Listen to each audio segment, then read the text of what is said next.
Our next distinguished alumni recipient is Paul Theiss, and he will be introduced by Kathy Marshall. By the way, his mom was my 4th grade teacher, so how small is this world? Kathy.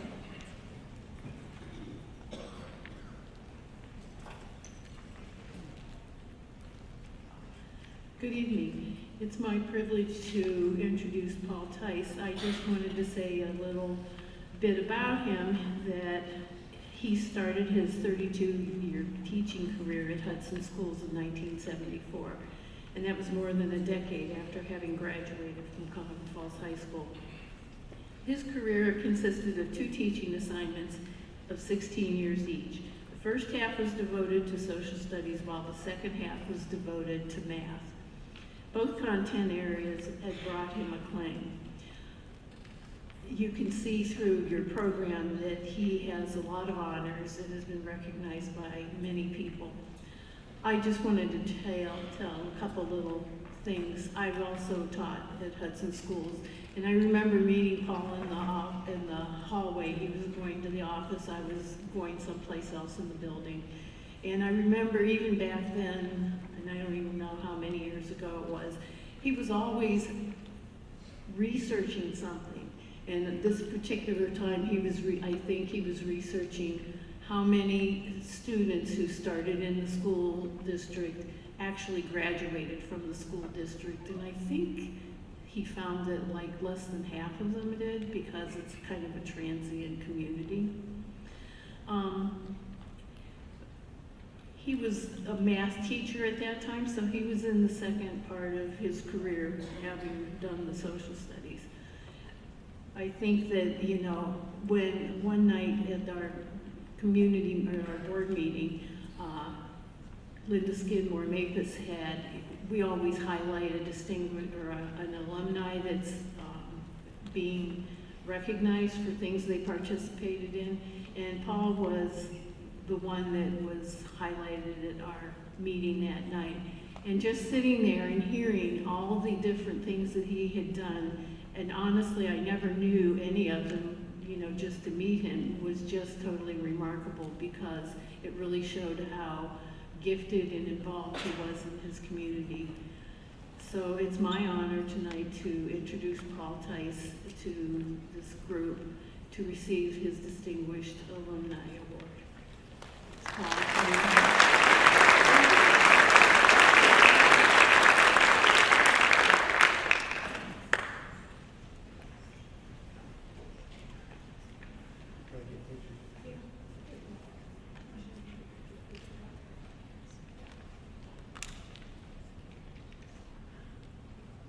People always mistake me as a pretty face. So, unlike Rick, I didn't time this. These will be the most number of words I've ever spoken in this school system. And I'm going to take advantage of it. This recognition is really unexpected. When I look at the number of people who have received this recognition in the past, over the last 4 decades, I think, they range from generals to mayors to every walk of life. They've all made a contribution to society to make it a better place to live. All the way from the world stage to our crooked river. I'm not talking about the restaurant, I'm talking about the real crooked river. I'm not going to accept this award this evening on behalf of myself. It's to be shared with the 500 plus graduates of the class of 1963, and especially those of us who graduated in the lower 50% of that class. But I'd also like to share it with those classmates whose lives were cut much too short, who are making much greater contributions to society in that short period of time that they were on this planet than I have ever made. That's the serious stuff. Thanks, Kathy. Kathy's father was my 8th grade homeroom teacher at bowling. And of course we had my mom's 4th grade teacher, and Jimmy Waldemeyer's little brother is here. His mom and my mom went to Akron U together and kept in touch their entire lives. BTW. For those who are as old as I, that means by the way.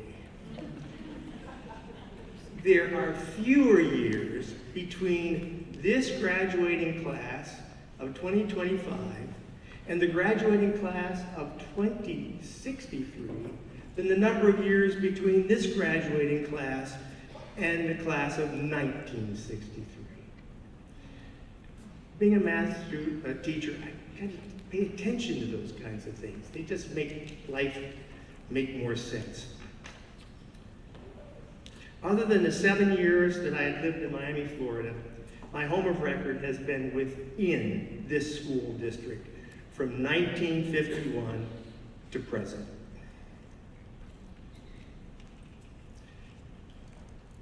Are there any graduating seniors here this evening? Do you mind raising your hand so I know where you are? Come on, raise your hand. Don't be shy. Okay. I can't imagine what it would be like to have to sit there this evening and listen to an octogenarian ramble along for as long as he's going to ramble. So you have my deepest sympathy along with my compliments and congratulations. In full disclosure, and Rick touched on this, when we get the letter telling us that we're going to be standing behind this podium in the near future, we get a homework assignment. This may be the only homework assignment I've completed in the 12 years I went to school here. At first blush, it seems simple, au contraire. I've been working on this since the middle of March. I was informed about this honor while my wife and I were spending 2 months in Munich, Germany. So even then, without a computer, I was making notes. So there are indeed some seminal moments that occurred here in this school system, Lincoln School, Volek, and the high school, that made an impact on this guy's life. But before we get started, everyone here has an in-class assignment. And that in-class assignment is just to use your imagination. Imagine these seminal moments in this school system being dots on a number line. And what you're going to do is connect the dots. Here's the terminal dot. Every year, every mile traveled, you're going to connect with an imaginary piece of yarn from point A to point B. And I might just start walking around to make sure that you're doing this. So the first seminal moment happened in POD, Problems of Democracy. It was a civics class. I would like to take enough time to really develop this lesson the way it had been developed by Gerald Howe. School year 1962, 1963. So we walk into the class, no book bags then. You carried little folded up pieces of notebook paper in whatever pocket you had, a nub of a pencil in a pocket, and you just hoped you didn't break the lead between that class and the class before. So he's perched on his desk with a big smile on his face. Now, having written curriculum as much as I have, I recognize this style looking back. It's the Socratic inquiry approach to learning. He started the class off with a question. And the question was simple. There's an upcoming school levy. Why should people not vote for it? If the superintendent's here, I think I have a paper bag for her to breathe in and out of. Just in slowly, out slowly. So as we came up with these reasons, he wrote them on the board. Then he walked around his desk, sat on the other corner of his desk, another smile on his face. Instead of playing whack-a-mole, discrediting each and every one of those bogus reasons why not to vote for a school levy, he said, so, who paid for your last 12 years of education? Taxpayers of this school system. Again, Socratic method of inquiry approach. So when we walked out of that class, we understood that we had an obligation, once we reached the age of maturity, or is it, what is it when you become 21 and you're allowed to vote? Now you can vote at 18, I guess. That we had the same obligation to go to the voting booth and vote to pay forward to the next generation's 12 years of education, and the generation after that, and the generation that, and the generation after that. Going into the voting booth and voluntarily levying a tax upon ourselves is a patriotic act. Somewhere, I voted for one issue this morning. So I practice what I preach.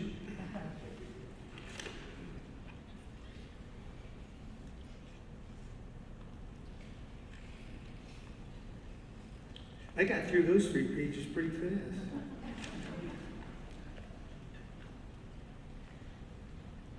So there's another dot for you to make an imaginary connection from dot to dot. And that happened when we were sophomores here in this very building. This auditorium wasn't opened up yet. We're still operating in the old part of the building. JFK was elected president. And in his January inaugural address, he challenged every American to ask what we could do for our country. As a 15-year-old, it didn't make it up, hill beans. But it was a seed that was deeply planted in the soil to germinate a decade later.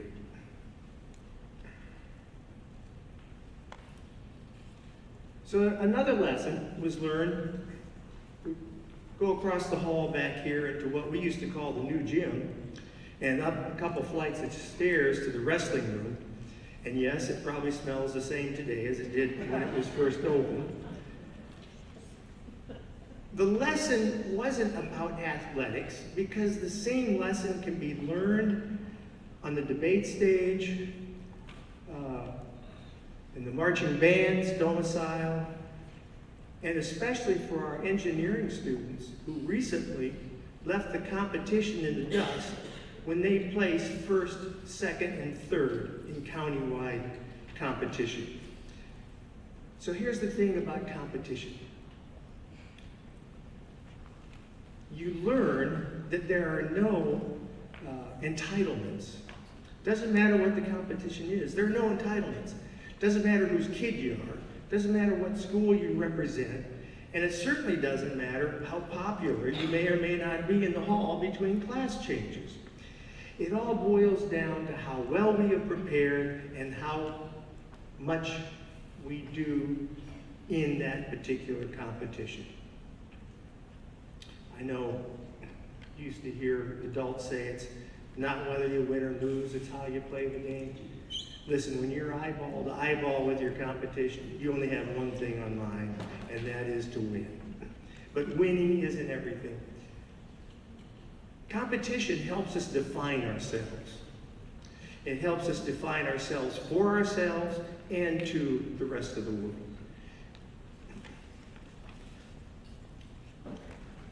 The other, and perhaps one of the biggest lessons I have learned, was not at Lincoln, wasn't at Bowling, and it wasn't at the high school. It was at Preston School. The Board of Education had hired me to work for 2 summers, the summer before senior year, the summer after senior year, to report to Ronnie Solomon, head custodian, and clean every classroom in that building, from the top of the dusty fluorescent light fixtures all the way down to the floor, every piece of furniture in between, every chair, table, and desk had been scrubbed These hands have not been that clean since those 2 summers. But what was happening slowly, each of those 2 summers, day in and day out, was the development of a work ethic. And that work ethic has been paying dividends for decades.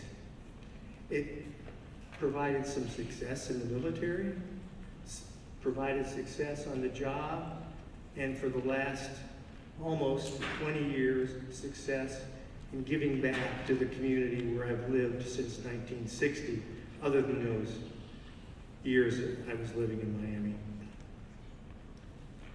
So are there any lawyers in the house tonight? You don't have to identify yourself. Lawyers are always waiting for the next shoe to drop.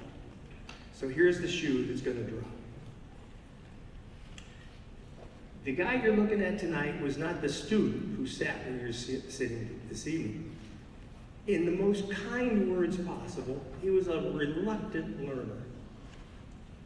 From 1951 in Lincoln to 1963 in this building. He followed the path of least resistance. His modus operandi was to fly well below the radar. Not to raise his hand to ask a question, not to raise his hand to answer a question. One night, his dad said at the kitchen table, "You know, son, you seem to be putting more effort into seeking pleasure than finding purpose." He was also a Nobleman grad, Rick. But he was right. It wasn't until the spring of 1969, now you can do the math, 63 to 69, that I enrolled in the College of Education at the University of Miami in Coral Gables, Florida, as a 24-year-old freshman. 9 semesters and 3 summer sessions later, received a bachelor's in elementary education, K through 8. Now here's the last dot for you to connect.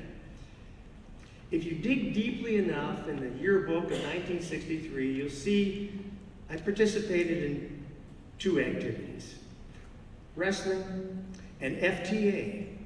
If you're old enough to know what that means, Future Teachers of America. It took a decade for the light to reignite.